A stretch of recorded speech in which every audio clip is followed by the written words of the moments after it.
Now with me on the couch today is Debbie Butlander, who is the manager of the Deniss Golberg House of Hope, and is here to tell us more about the centre itself, this vision of an arts and cultural centre which is under development in Hout Bay, and also to talk to us about their upcoming fundraising event, which we hope you're going to want to support. Debbie, thanks so much for joining us. Lovely to have you here. Thank you, Pippa, and good afternoon to the listeners. I hope most, if not every single one of our listeners, will recognise the name Deniss Golberg as belonging to the prominent anti-apartheid activist and Rivonia trialist. He's now 86 years old, has never given up on the vision of a better South Africa, Debbie, and this is really where the story starts. I believe he established a trust a few years ago to give a sort of a structure to that vision.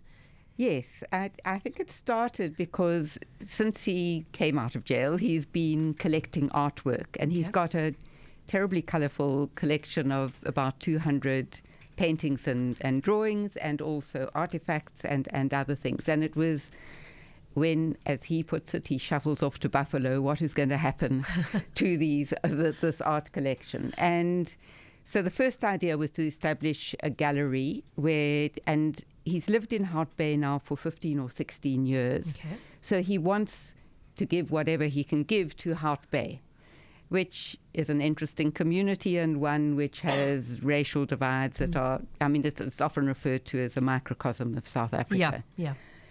So we have an agreement with the museum, the Hout Bay Museum, as well as the Provincial Department of Cultural Affairs and Sport, that we have access to build our Deniss Golberg House of Hope on their site.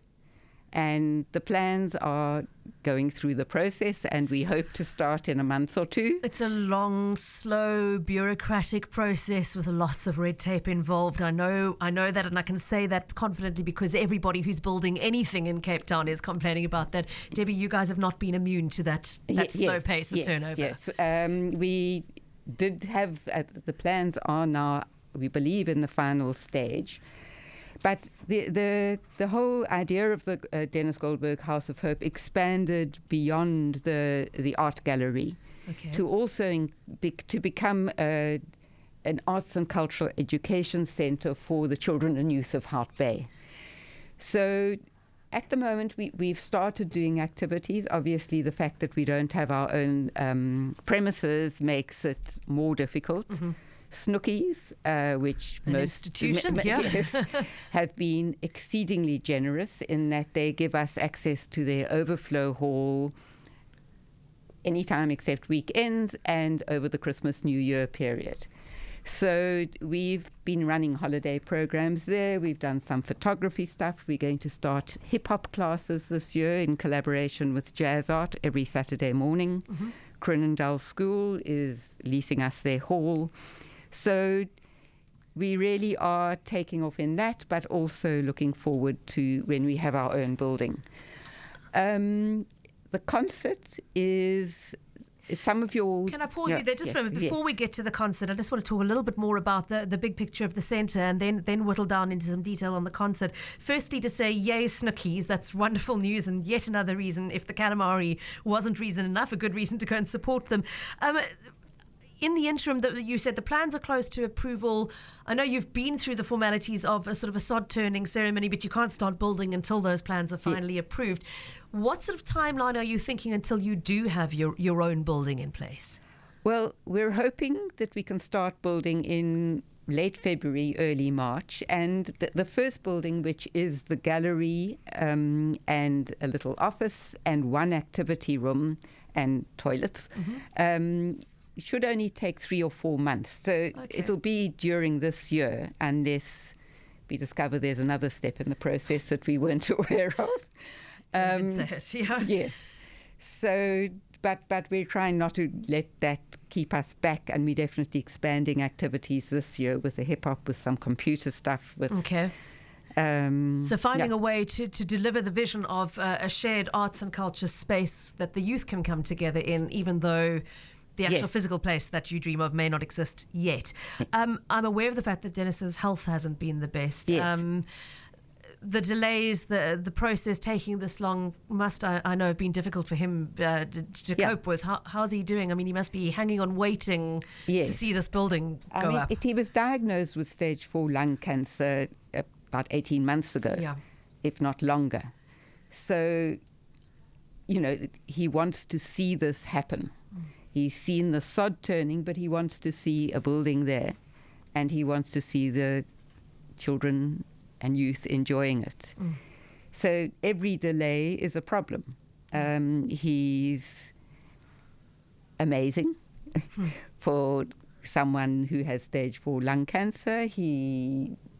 I think it's an obstinacy and a determinedness that is quite remarkable. Well, it's exactly that backbone that has defined his entire life and service to South Africa, isn't it? So, yes. Okay, just to recap for those who might have joined us late to the conversation, my guest in studio is Debbie Budlander, who's the manager of the Denis Golberg House of Hope.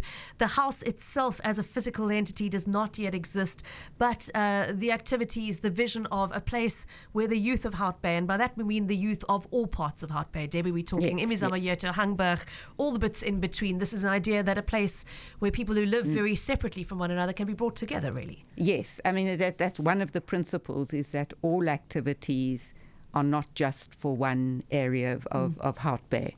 And we try a little bit of language sharing and other things, but it really is for people to mix. And arts and music, of course, the beautiful universal languages that don't need too much in the way of shared speech.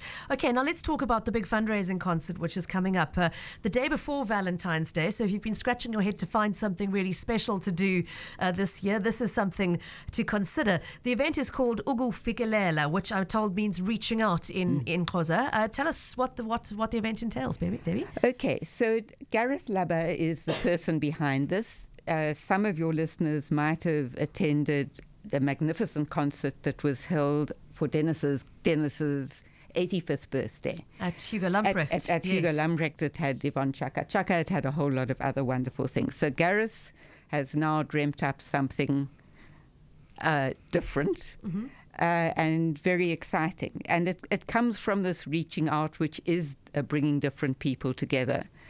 And I think it's part of the inspiration for it came from his meeting Erita Chen, who's a 14-year-old dancer in Hong Kong. And her uncle is a world-renowned cellist. So part of it is that the two of them will be here and will be part of performing, but they'll be performing together with South Africans. So Erita will be doing a dance that will be choreographed by South African Jessica Newpin, together with 2 young jazz art dancers. The music has been composed by Matthijs van Dijk. We'll have Zanele Ndlovu, who's a musician and artist, but also a storyteller, who will be part of that. So there's the main item will be all of these different people collaborating, and Gareth playing as well, and we'll have young musicians from Miyagi Orchestra in Soweto, and as well as the Cape Town Youth Orchestra. And then, because we're in Hout Bay, we'll have 2 items that are Hout Bay. One is the Ngoma Choir from Imizamo-Yota, which is magnificent and which has sung for us before. And the other is children from Amoyo Performing Arts Centre, some of whom have attended our holiday programs and impressed us in what they've done there. Our listeners may recall, if they've got long memories, we had some of the folk from Amoyo in a year or 2 ago speaking about the programs. I'm delighted to hear that it's not only still going, but going strong enough to be producing talent to be part of the show. That dance piece in particular, I think, is going to be a huge draw card for many of the listeners. And I love the idea of it. I mean, this sounds like an event that sort of encapsulates everything you want to be doing one day at the centre when it's up and running. Yes. Bit of dance, a bit of music, masala. A real mixed masala. Speaking of which, there's a plate of biryani thrown into the mix as well. Indeed, yes. Okay, so tickets for the event include not only the evening's entertainment with all of that, the choir, the storytelling, the dance, the cello, and much more, but also your plate of biryani included in the ticket price. And the lovely thing is you're actually doing this on the site where one day the centre will stand, not so? Yes, we will have a marquee in case the weather is not so great. This is Cape Town, we must take that into account here. Okay. And and the biryani will be served before, so people can come from 6 o'clock, and at 7 o'clock the concert will start. Okay, so we're talking here about Thursday, the 13th of February, starting from 6 p.m. And running into the evening on the site where the centre is intended to be built, which is, of course, within the grounds of the Hout Bay Museum in Andrews Road. You're keeping it contained in terms of numbers, Debbie, so this is going to be a quite intimate experience of all of this. Yes. Yeah. How many tickets are you actually selling? The marquee has room for 270 people, so it is relatively small and intimate. Okay. Now, tickets 300 Rand a head, including your plate of biryani. Yes. I think that's a real deal considering what is on offer for the evening. Where does one go to book those in advance? Quicket. Okay. So we're on Quicket, Ukufikalela, and Please that's it. Get on to Quicket. 300 Rand a ticket for Thursday, the 13th of February at 6 p.m. And then just a little bit more about what happens beyond the concert. Debbie, you've mentioned the hip hop classes, part of the dream for 2020. Some computer courses. What else can we look forward to from the House of Hope while we wait for the building to go up? Okay, well, the holiday programs will continue. We're also collaborating with 3 local potters to provide pottery classes. Lovely. We are hoping to do some more work with Steve Rock, who's UK,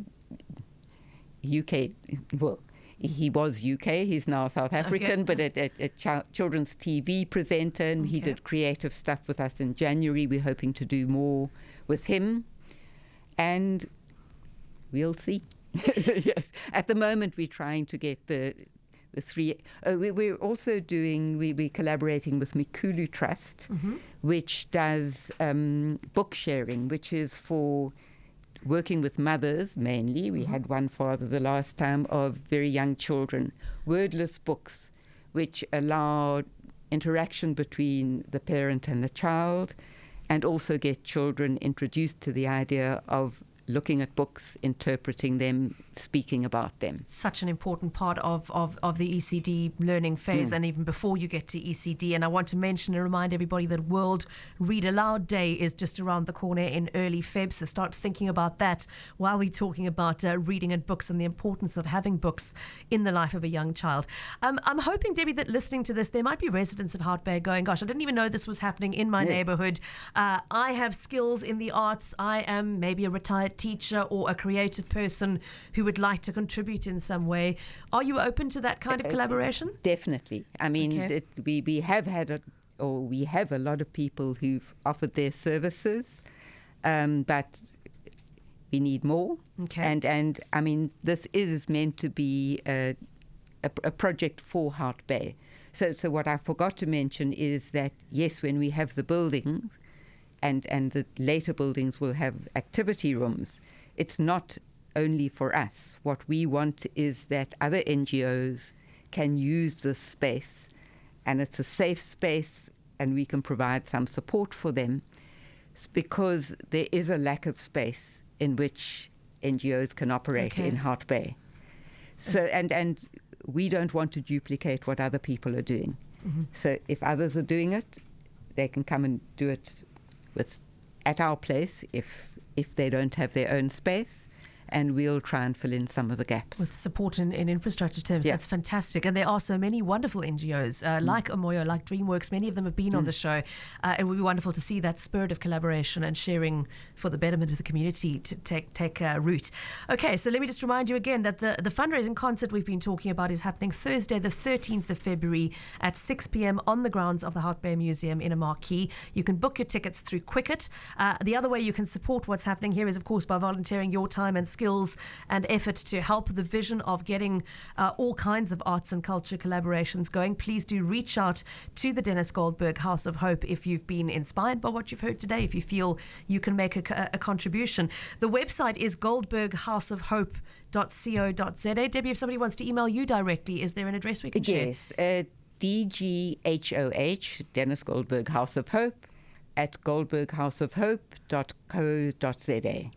And Debbie Budlander is the manager of the facility. I hope the next time we're talking, it's celebrating actual bricks and mortar going on onto that field outside the museum. Debbie, in the meantime, best wishes to you for the concert on the 13th. I hope it is a sellout success. Many, many thanks. Thanks for joining us today.